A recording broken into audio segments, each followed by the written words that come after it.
Swirl variations make quilting so much fun. Hey everybody, it's me, Angela Walters from QuiltingIsMyTherapy.com, and welcome to the next video in the Mastering Swirls Free Motion Challenge Quilting Along. Throughout this free video series, I'm showing you the ins and outs of quilting swirl designs, as well as how to use them in different areas of your quilt. In the previous videos, we learned how to quilt that swirl design and learned how to use it in different areas of our quilts. If you haven't checked out the previous videos, be sure to do that. And it's not too late to quilt along with me on the exclusive panel I designed just for this video series. So to learn more about this and the other exclusive products I put together, just click the link in the description box below. And in this video, I'm going to show you how to create a couple of different swirl variations. It was actually really hard to narrow it down to just two. In this video, we're going to learn the concentric swirl variation and the elongated swirl variation. And I chose them not just because they're two of my favorite swirl designs, but they also teach you some valuable things that you can apply to other designs. I'm going to break down how each of these designs come together and give you some practical tips for best swirl results. I'll show you how to quilt them on a sewing machine and a long arm, and at the end, I'll tell you how to get your hands on some free quilting diagrams. So, let's get to it. First, let's learn how to quilt the concentric swirl design. This design adds a beautiful look of depth by incorporating just one more little step to the swirl design. Since I'm kind of starting this design out in the middle of nowhere, I'm going to start by quilting a little circle. This is going to kind of act as the jumping off point for my concentric swirls. But if I were to start quilting this design within a block or a defined area, I'd start at the edge of that area. Now from this point, I'm going to start by quilting my swirl, except this time, as I echo my way around the outside, I'm going to keep going until I run into that previously quilted line. Once I hit that previously quilted line, I'm going to travel along it about a quarter inch or so and echo back around that swirl. It's this traveling that makes those swirls look like they're laying on top of each other and gives it that beautiful look of depth. I can continue traveling and echoing until I'm happy with the size of the swirl, but once I'm ready to start my next swirl, I'm going to backtrack along the line I just quilted and quilt my next little curl. Then echo back around, again stopping once I run into that previously quilted line. I'm going to travel and then echo. Now don't let the idea of traveling along that previously quilted line scare you. Just get it as close as you can. If you're using a thread color that blends in with the background fabric, all you're going to see is that beautiful texture, even if those lines aren't perfectly on top of each other. Now let's add another swirl by backing up the line I've just quilted and then quilting my next curl and echoing back out of it. It's that traveling back along the line that helps get me out of the corner so I have room to add my next swirl. And just as we saw before, I'm going to echo my way back out, stop when I touch that previously quilted line, and then travel and echo. Once I'm ready to add my next swirl, I'm going to backtrack, swirl, and echo. Now as you quilt this design, the distance that you travel along that previously quilted swirl will determine how far apart your lines are quilted. So if you want a less dense design, I would travel about a ½ inch or so. For a more dense design, you can go with a ¼ inch like I'm doing here. Just like any other quilting design, you can change up the density of it just by changing the distance between the quilted lines. Now let's keep going, quilting more concentric swirls and really filling in this area with the beautiful design. Just like we saw with the swirl meander in the last video, you can use echoing to maneuver your way around the area. You can either echo the swirl you're quilting or echo a previously quilted swirl. So from this point, if I want, I can echo around this swirl and continue on in this direction. As long as the spacing between the lines is consistent-ish throughout, it's going to look great.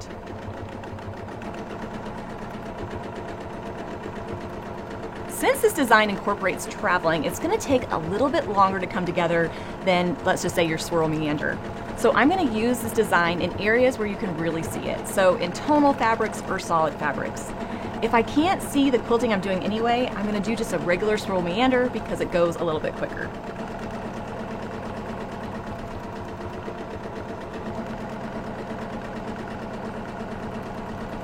I'm also going to use this design around elements that I want to show off. Since it looks like it's going behind each other, it's really going to make certain elements of your quilt pop out. So if you have a favorite block or even a favorite quilting design that you really want to see, use this as the filler around it. As you're quilting this design on your quilts, you might run into a situation where you have a little bit of space in between the swirls that might be too small to quilt another swirl. If that happens, just add more echo lines and move on. And then once you have room, you can go right into your next swirl. Just like we saw with the swirl meander in the last video, as long as the whole area is filled in, it's going to look great. Here are a couple tips that might help you quilt this design if you're struggling. First, try to keep the swirls a little bit on the smaller side. I know not everybody likes to quilt things to death like I do, but the truth of the matter is, it's much easier to quilt a smaller swirl than a larger one. With this design, those swirls can get big pretty quickly. So make your initial swirl a little bit on the smaller side and use the echoing around it to build it up. And since we're on the topic of that smaller swirl, make sure it's nice and round. What I don't really want is a stretched out, elongated swirl. By keeping it nice and round, as I echo my way back out, it's all filled on the inside and I don't have to worry about leaving any big unquilted areas. Now I'm using red thread for my quilting so that you could really see what I'm doing on the videos, but if I was quilting this on an actual quilt, I would suggest using a thread color that matches the background fabric. That'll help you see the beautiful all-over texture of the quilting without every little bump and bobble being so obvious. And just like we learned on the basic swirl meander, as I'm quilting and filling in my area, I want to handle any gaps while I'm there. I want that quilting to kind of grow off the starting point, and I want it to have that nice all-over texture. And what makes this design so great is it's basically a swirl with that extra little step. So as you're filling in an area, if you're thinking, oh, I'm struggling with this design, I don't really want to do this anymore, you can transition seamlessly into the swirl meander. It's just a great way to practice the design in little bits without committing to using it over a whole area. I think quilting should be fun and not scary, so try not to be stressed out, relax, and enjoy the process. I promise, as you keep filling in that area, it's going to look great. Now that we've seen kind of how this concentric swirl shape goes together on the sewing machine, let's see what it looks like on the long arm. When it comes to quilting concentric swirls on a long arm quilting machine, I'd have to say the hardest part is probably controlling the movement of the machine. As I'm quilting that initial swirl and traveling and echoing, I'm going to use my momentum to help quilt those nice smooth lines and keep control of the machine. If you're newer to this design and still practicing and learning how it goes together, I wouldn't suggest using it in smaller areas. It can be a little bit trickier. Instead, use this for those medium to large background areas to add a beautiful texture and to help show off the elements of your quilt.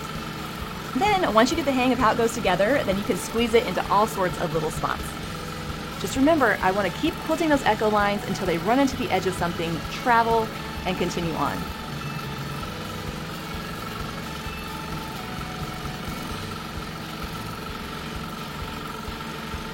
And if you're struggling with the design, don't forget I put together some free quilting diagrams that will show you how this design goes together. This concentric swirl is a great way to really highlight portions of your quilt while just adding one little step to the swirl design. Now, for a swirl design with a little bit more movement to it, you can try out the second swirl variation, the elongated swirl. Remember in the concentric swirls how I was like, keep that swirl nice and round? Well, now we're going to kind of throw that out and quilt a shape that's nice and stretched out. For this, I'm going to start by quilting my swirl, except I'm going to stretch it out so it has a longer end and ends in a curl. Now from this point, I'm going to echo around it a couple of times. This echoing is going to help build it up and make it look beautiful. Once I've quilted my first elongated swirl and I'm ready to add my next one, I'm just going to quilt that same elongated shape, except I'm going to make it go in a different direction. And then I'm going to echo, echo, echo. Try not to worry so much about keeping those echo lines perfectly spaced. Instead, try to focus on keeping them smooth. Even if the echo line gets a little closer and further apart, it's going to be fine. Just get it as close as you can and move on. Once I've decided that I'm done with that swirl, I'm going to quilt another one and then echo around it. Don't be afraid to really extend it out into the unquilted area. That's going to make sure I have enough room to echo around it. Unlike the concentric swirl design, there's no traveling with this design.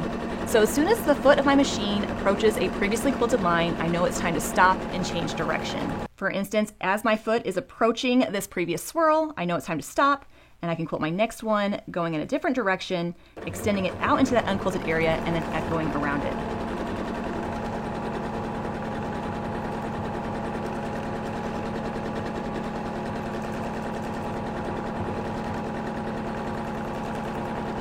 And just as we've seen with the other swirl designs we've learned, I can echo around a previously quilted swirl to help me maneuver my way around that area.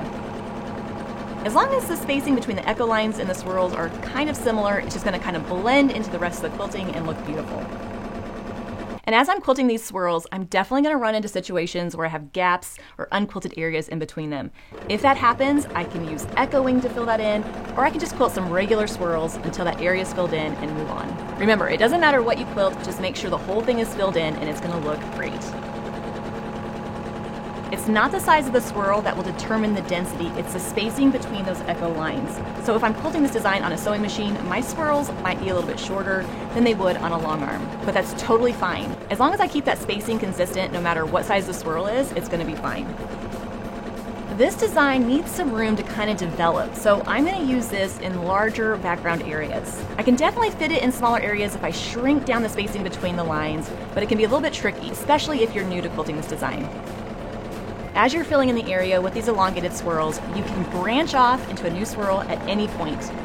I can wait till I've echoed it a couple times, I can start from the middle of the swirl, it really doesn't matter. Just quilt my swirl and echo around it. I know that sometimes when we're learning a design, we kind of overthink it. Try not to do it with this design. Quilt your swirl, echo it around, and keep on going. Now, if you're struggling with quilting those echo lines, one thing that will really help is to look ahead of the needle. Looking ahead of the needle in the direction you're heading will let you see what's coming up and adjust to that. Another thing that will really help is using the foot of your machine as a guide. Running the foot along the previously quilted line just helps give me a visual guide to keep the spacing consistent. The main reason I'm quilting these swirls so that they go in all different directions is to give the design a beautiful all-over texture. Our brains are attracted to repetition and pattern. And if the quilting design is going in all different directions, it's going to give me that beautiful all-over texture, that all-over look. Now, in a later video in this series, we're going to definitely quilt this design in a certain direction to create a beautiful motif. But for now, let's focus on quilting those swirls in all different directions. And when you're done, you'll have a beautiful design that adds lovely movement and texture to your quilts, and it's actually a lot of fun to quilt. Now let me show you how to quilt the elongated swirls on a long arm quilting machine. When I'm quilting elongated swirls on my long arm quilting machine, my initial swirl tends to be a little bit longer and a little bit bigger. That's just because I have a little bit more freedom of movement with the machine. But remember, it's not the size of the swirl that determines the density, it's the spacing between the echo lines. So even if these swirls are a little bit longer and bigger than the ones I quilted on the sewing machine, it's still going to look beautiful. But just like on the sewing machine, I'm going to quilt that initial swirl so it extends out into the unquilted area, echo around it a few times, and then move on. And to help me keep those echo lines as smooth as possible, I'm looking ahead of the needle in the direction I'm heading. Even if those lines are quilted so they're closer in some areas and further apart in others, as long as you quilt the line smoothly, it'll look like it's correct.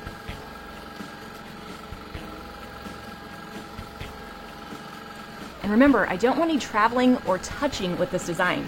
So as the foot of the machine approaches that previously quilted line, I'm going to stop and change direction. If I were to keep forcing all those lines to come together, it's going to really draw attention to that area instead of giving me that nice overall look.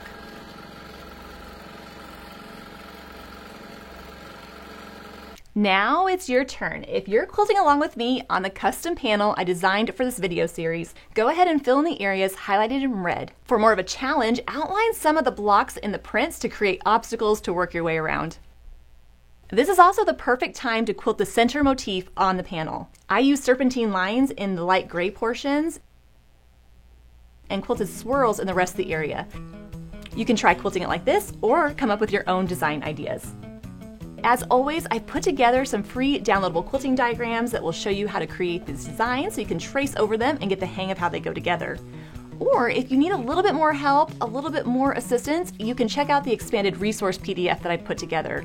It has more quilting tips, more step-by-step instructions, and more quilting samples. It's just a great way to help you be successful with the designs that we're learning in this video series. I'll be back soon with the next video in the series where we learn how to quilt swirls in skinnier blocks and sashings. So I'll be back soon with that video. Until then, everybody, happy quilting.